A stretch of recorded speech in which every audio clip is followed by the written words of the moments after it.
Welcome to Porch Play Chats, sponsored by the American Association for Promoting the Child's Right to Play, or more affectionately called IPA-USA. IPA-USA is the USA affiliate of the International Play Association. As part of our efforts to promote play, we've introduced Porch Play Chats, and these are conversations with folks who are just as passionate about play as we are. You can find Porch Play Chats on our website at IPAUSA.org. And up in that top right-hand corner is our Facebook link, our Instagram link, and our YouTube channel. Porch Play Chat is released every Monday on both Facebook and our YouTube channel, and it's on the IPA website under Advocacy. Just search for Porch Play Chats, and you'll see 3 years of Porch Play Chats that have been done.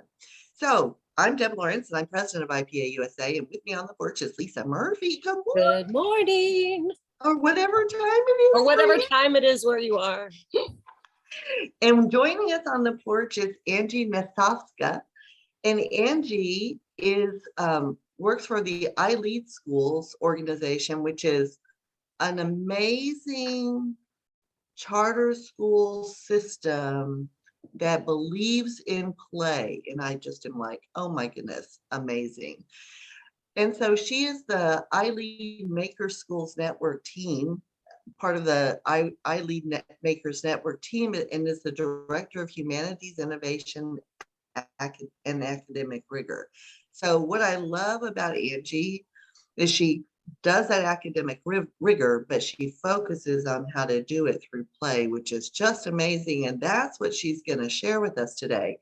You can learn more about the PlayMakers Institute at their website, and I'll put that in the Porch Play Chat, and through the iLEAD Agua Dulce website, which is just filled with amazing things. So Angie's going to talk to us today about a reflection on play-based learning environments that are so important for children and students, but are disappearing from classrooms. So Angie, how do we do that academic rigor in a primary, middle, and secondary school that's still play-based?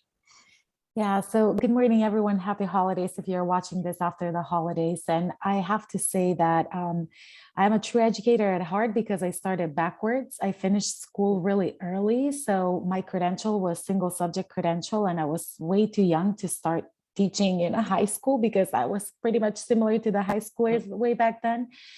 But those were my initial startups that I, all of a sudden, in the midst of my youth, I needed to be in confined classroom with given curriculum, given units, being closely monitored of what really comes out of my mouth and how we deliver it. So teaching there for a while and teaching adults for a while, I started working backwards. So I worked at a high school, then college, university level as an adjunct professor, then way down to middle school. And then I said, I think in order to really fully understand education, I need to go back to early childhood education, completely backwards, but that's the way that I did it.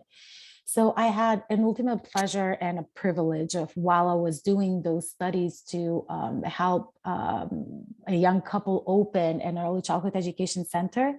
So it was really for me developing my passion as I'm learning and practicing it.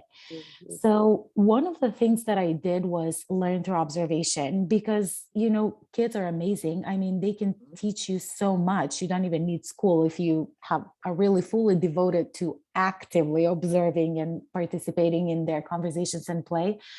But the things that I noticed are that their curiosity is beyond what we as adults can grasp or be prepared for. So what that meant, in other words, is when I started comparing what is the ultimate difference between early childhood education and the later years, is that the first one feeds the second one. In order to have successful adults, we need to have successful early childhood education. Unfortunately or fortunately, around the world, in the majority of institutions nurturing and fostering early childhood education, the development of the child depends on the adult.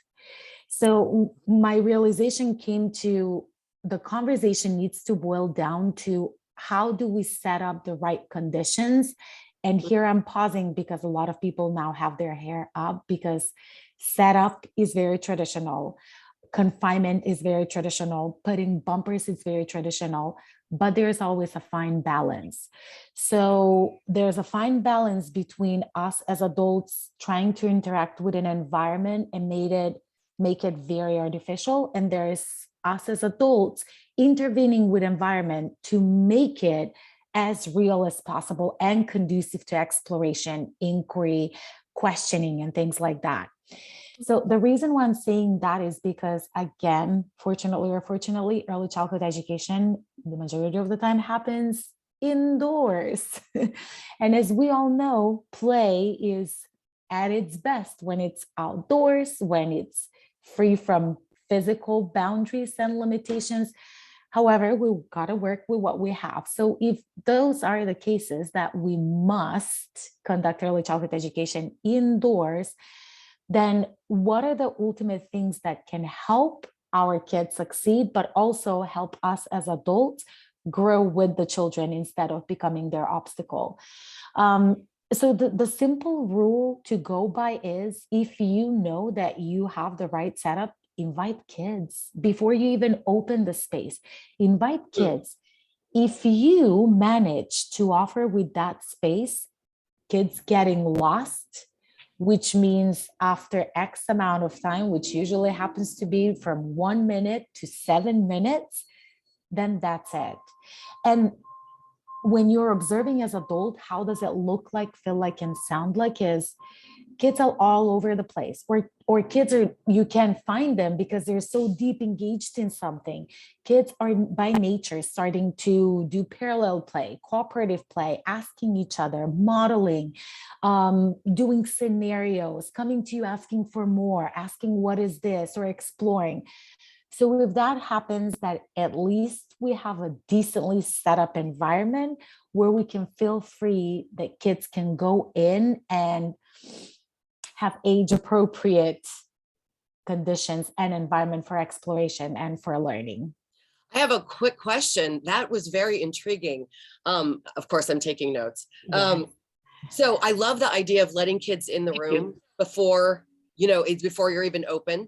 Talk to me about the 1 to 7 minutes. Would it potentially be a red flag if, like, after 10 minutes, the kids are still like, could we say that the environment would be needing modifications before we let them come back in again? Lisa, great question. Thank you so much. And here's a little rationale. Probably you know this too by your heart. One thing that people always ask me, hey, Angie, can you please come and do environment observation for our center, or even a school? Early childhood goes all the way to 3rd grade. And when I walk in, as soon as I get that feeling, oh, kids will not get engaged, instead of saying that, here's my first thing that I do. I told the facilitators, which are our teachers or center directors, whoever they are, get on your knees and tell me what you see. And half of them, just with that movement, they're like, oh, because what we always worry about is the fancy borderlines, the fancy corners, the fancy walls. Well, guess what? Kids are an inch tall, when they walk in, all they see is just below that. So automatically, that is why we lose kids. So that 1 to 7 minutes is because sometimes we do have really good provocations, like let's say Montessori classrooms. There's a lot of people that are yay, there's a lot of people that are nay, but what I love about Montessori is the materials. There's no plastic, there's nothing that talks to you, talks at you. Everything is built on the premise that kids must first interact with it in order to engage. So unlike something that's like a sensory table, that will take like 60 seconds, maybe not even that, 10 to 30 seconds. But that's why I said the 1 to 7 minutes, because materials and resources such as Montessori or Reggio Emilia, something that requires more deeper tactile sensory experience before engagement, that's why it might take to 7 minutes. However, yes, if after 7 to 10 minutes, nothing happens, then let's try to look for the red flags, which is, why do you think kids don't engage? And some of the things that kids can automatically tell us is if they're looking upwards, everything means it's set up. If they're looking downwards to get a stepping stool to get to something, if they're trying to dig for things, if they keep running back to you all the time, not for inquiry question, but what am I doing? Where do I need to go? Which is, they don't know how to engage, which means it's not their environment. And the last thing that I would say is when it is environment conducive to kids' natural learning conditions, they own it really quick. Unlike adults, you know that as soon as a child walks into a space, after a while, some adults call it a mess. I call it deep engagement and ownership. When we see the mess, that means kids start owning the space. And that's why when we say it's time to clean up, when we get the pushback and upset, and if parents are listening to this, please take it as a yay moment, because you as a parent probably accomplish your best, which means you set up great provocations that kids are resisting to clean up, especially if they're verbal and they can process and understand what cleanup means. Because if you have time and space, the ideal thing is to leave it as it is so kids can build on to whatever it is, especially if it's block area, something that they build up. And I know, we all have homes and limited spaces, but even if it's a small thing and you say, okay, out of all this, we can choose what would you like to keep for the next time when you come in this room or to this space. And trust me, it wins kids over every time, because that's the natural development. It's a milestone they accomplish and you want to disassemble it. Don't.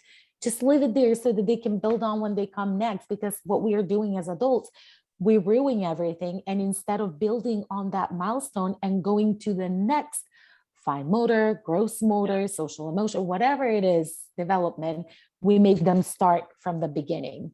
And if we only have a limited amount of playtime within that space, they're never, ever, ever able to break through, right? Absolutely. And so at some point, I think that very much contributes to then why some children just kind of flit around the room, because unfortunately the pattern has been set that there's never enough time, or we're overly focused on the cleanup. So why even bother exerting the energy and the effort?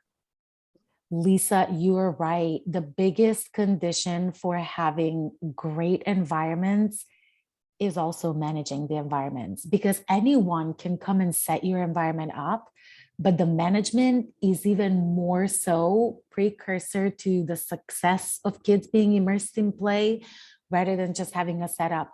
And you just reminded me nowadays, and I know even the early childhood education centers run on schedules that are super rigid. Like when you mentioned the centers, I'm not against centers, because again, like we need to give kids the opportunities to explore dramatic play, to explore blocks, to explore writing center, whatever it is. I'm fine with it. It's okay. But I need to go back to what you said, Lisa. If we constantly are run by the clock and by the rule, you got to clean up before you move to the next, you're ruining the whole idea of we are play-based center or school. Some suggestions, because every time, it's like we tend to critique because it's innate for us. Here's some suggestions for solutions. You can do a few things. Some of the things that I've done in very traditionally run centers is either the kids can have a working station, and I called it like my maker spot. And Ryan has a maker spot from this center, whatever you want to leave or you want to work on or take home, if it's something to take, you leave it here. So it's your maker station. Every time that you come back, you get to finish it. With something more fun that when I had that set up, I did once a week is now you get to take someone else's and continue their work. So that now the challenge becomes they got to interview their buddy, what it was, what was the purpose, what was their vision, and they got to continue on, or without saying, they just got to pick up a thing, but we had to sign a waiver. I would write it and they would scribble something that You promise that you will not get upset because today's the innovation station day, that's how we called it. And innovators sometimes pick up someone's idea and continue it, or disassemble it and continue it. So there's a lot of ways that we can go. And also another thing is, if you have a firm time, tell the kids you have like 10 minutes in every center, but at the end, when you're done, you can go back to anywhere and pick up anything that you left off and continue where you left off. However, this is my worst case scenario, because once you interrupted the kids' momentum, I mean, they still come back. It's just, as you said, Lisa, the breakthrough and the momentum is not there anymore. Not So there. it's The moment really is hard. gone. Gone. Yeah. It Yeah, has and- disappeared. I want because- to ask, yeah, oh, sorry, Deb. I'm curious, and this might be a little off topic, but talk to me about if I was a kid and I didn't want anybody to touch my stuff. Talk to me about how is there room for that? Absolutely. It's Okay. called author's rights. Okay. I'm like, wait a minute. We had the I'm not signing no waiver. Yeah. We had the author's rights card. Like, if Okay. you think that this is, and this is where it was a great teaching moment about authenticity and authentication of your personal work. So if you strongly believe that this is it, that, you cannot give it to someone or you cannot destroy it, you get to keep it. It's just, it was an option. Like, if you do, and it's very interesting. I rarely had that. I Really? rarely had kids swear, once we started, first, of course, they were super skeptical. What? Johnny will get to play with my thing? But then after they started, they're like, this is so cool that you're already coming either to a started story, and you know how kids are. You give them a provocation and they just, whoa, go with it. True. Or it was kind of like an endless possibility of where do we go next, or what can I make out of this? So it was really interesting. I mean, think about all the language things that we developed, yeah. That parents were like, what in the world are you? Oh, the best thing. Thank you, Lisa, you brought me to this. And I was thinking yesterday, as I was doing laundry, I'm like, I gotta mention this.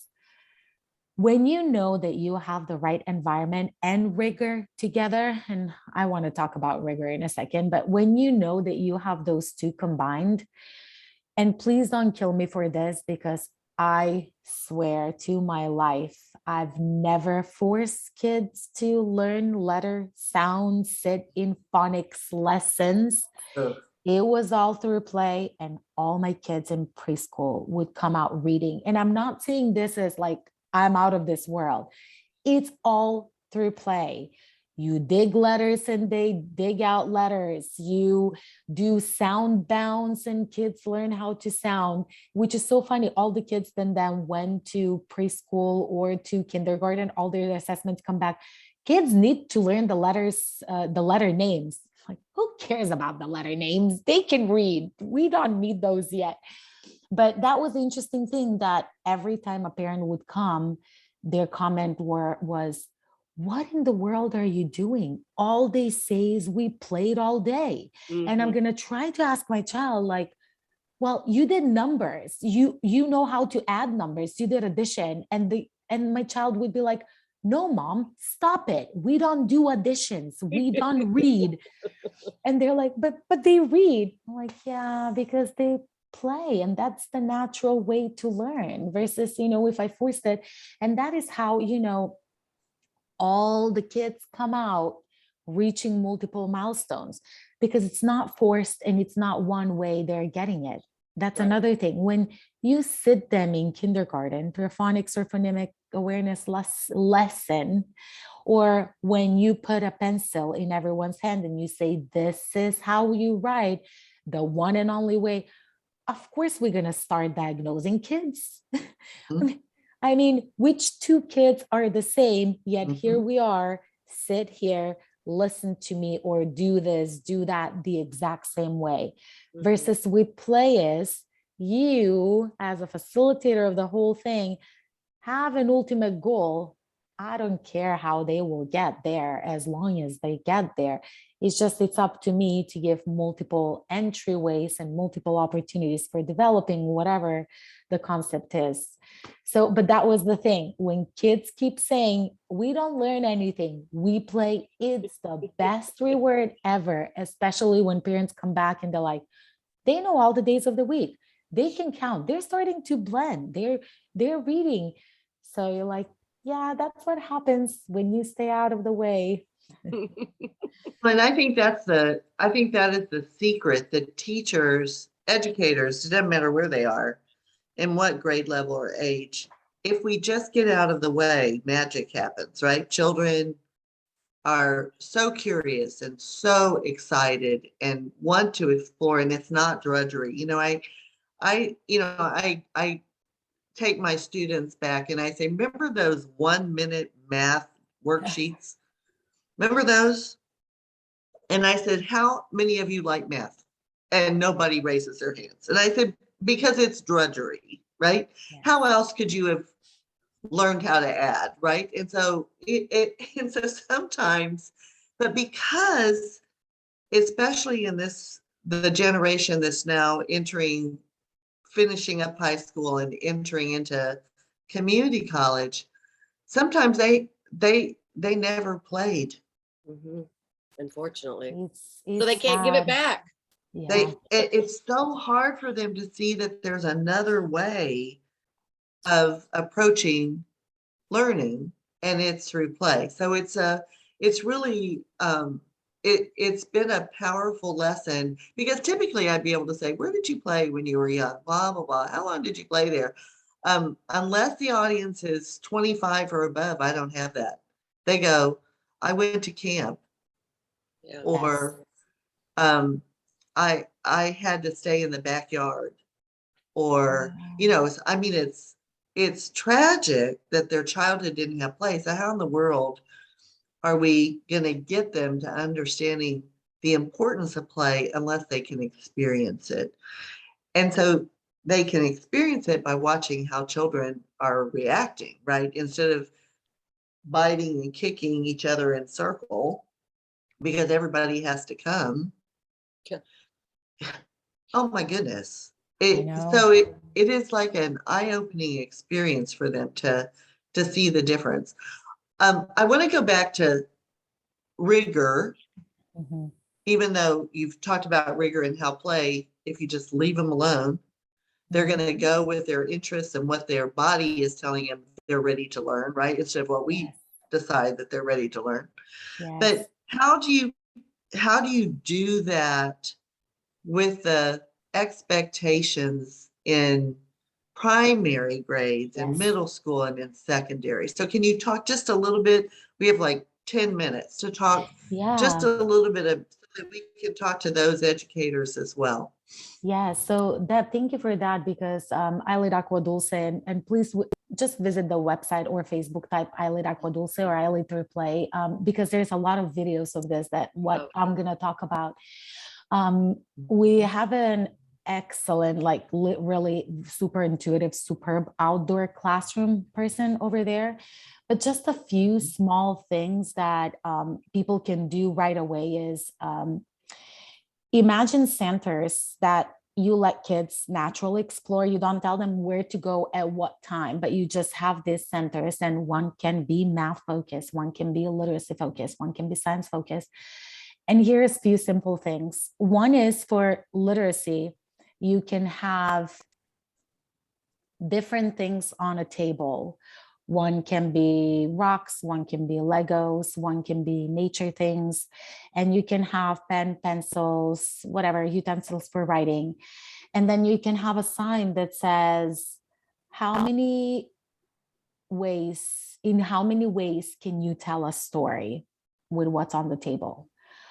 And from there is tons of literacy standards for elementary school that we are hitting: carrying a conversation, beginning, middle, end, talking to a peer, continuing on a story, telling story with different tools, penmanship, practicing penmanship, because, you know, rocks are small, you're still working on fine motor, or you can actually pick up a pen. So wherever the child developmentally it is, that's what they will go for. But also they will be challenged to do more, because at one time there's multiple kids. And I'm saying this because there's a video of this on the AquaDolce's website, where some kids are fully writing sentences. Other kids are just pushing the Legos to create a story. Others are manipulating little things, rocks, stones, to create a story. But then what happens is they start asking each other's questions. So here's a conversation about the story. Well, what are your characters? What the kids are asking each other. So instead of us sitting them in that circle and telling them, teaching them, they learn through that. But if you're very fearful as adult, you can surely get on your knees and get in there, roll up your sleeves and start your story, start asking the questions. And those are the provocations that as adults can help facilitate a conversation, drive it to the direction, whatever the ultimate way is. Numeracy. A lot of kids hate math because, yes, of those time tests. Even now in kindergarten, in private kindergartens where I live in Valencia, they do the time tests. I used to babysit kids that they will come out of school and they will say, Miss Angie, I didn't do it in 2 minutes. I'm like, you're way to get kids to 5. hate math. You were 5. And you're right, Lisa, that was it. The kid thought that he was doing something wrong every single time, that they will not get to the timer. I'm like, let's celebrate the ones that you did right, which, I mean, still it's a wrong thing to do, but I mean, come on. So anyways, numeracy, doing those time tests. Put a number. Are you working on 1 to 10? Put a number 7. Are you working on 10 to 20? Are you working on, kids are all over the range? Put 4 or 5 numbers and say on a sign, pick a number. In how many ways can you show me this number? Open-ended. If it's outside, kids can, or even inside, kids can run and do their own thing, or just do those parts. Fill up the table with various stuff and put up that provocation, give them a little tray, or ask them to be innovative and ask the kids to do it. Miracles happen. And again, counting happens. All counting on, counting backwards happen. Continuing on happens, conversations, adding, subtracting happens, because there's not one child doing it or mastering it. There's multiple kids at different age and stage and milestones trying to figure it out together. You're going to have a child trying to make 25. You're going to have a child figuring out what 5 is. But the beauty is, instead of us teaching them, they learn from each other, they observe each other, which is the natural way to learn. Again, if you're a super OCD teacher, and I'm using here the word teacher because you want to teach, get in there, ask the questions, try to break something up, put something together, further the model, say, oh, this is great. What else can you show me? Oh, I see you have made 10 over here. What else seems like this? If you want the 10 frame in reference, bringing it, there's so many ways. And then finally, science. A lot of people are skeptical about science, and science is fun when kids are little, but unfortunately, we still make it happen for the kids. We make them observe the volcano while we're doing it. We make them observe an explosion while we are doing something, versus leave water, leave food coloring, see what happens. And again, we have a video about this where third set of kids of group is coming there, and there's 2 stubborn girls that stay there for like more than 20 minutes. They tried everything and anything. They went from coloring water to sink and float to, whoa, I can attract this. There were magnets there too. So push and pulls, magnets. And finally, because it's outside, one girl takes one bottle up and puts another in front of it. And it's like, oh, look at it, guys, it's a rainbow. And another kid comes and says, it's not a rainbow, it's the yellow and the green make orange.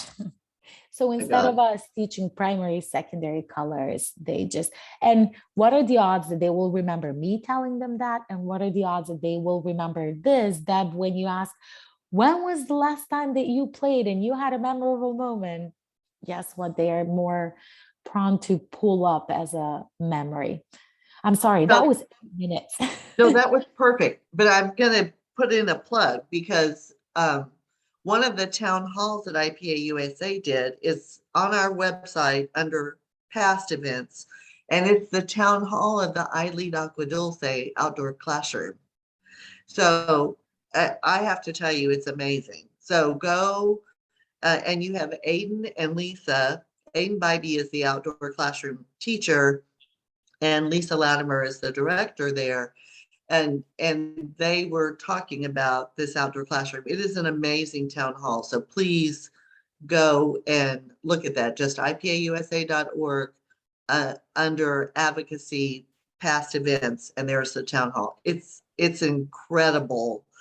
And they talk through so much of this, and they have all the way through 9th grade right now, right? Yes. Angie? Yes. And they'll add a year every year, but they're up through the 9th grade. It is truly incredible. Angie, of course, as always. Thank you. Thank you. I just Thank I you. just have so many copious notes when Angie is talking. I'm like, ooh, I like that one. Ooh, I like that one. It's I like so get out of good. the way. That's going to be I- my new hashtag. Get out I of the know. way. Get out Get of the out way. of the way is the most beautiful And and watch so the easy. magic happen. That is a book title right there, Yes. Uh-huh. right? Get out of the Get way. out and of the way and watch magic happens. happen. Yes. Oh my Yeah. goodness. So Angie, I'm going to close this up. Don't go anywhere. Thank you. Thank you. To everyone. learn more about IPA USA, be sure to visit our website at IPAUSA.org. And until next time, keep on playing. Bye-bye. Bye.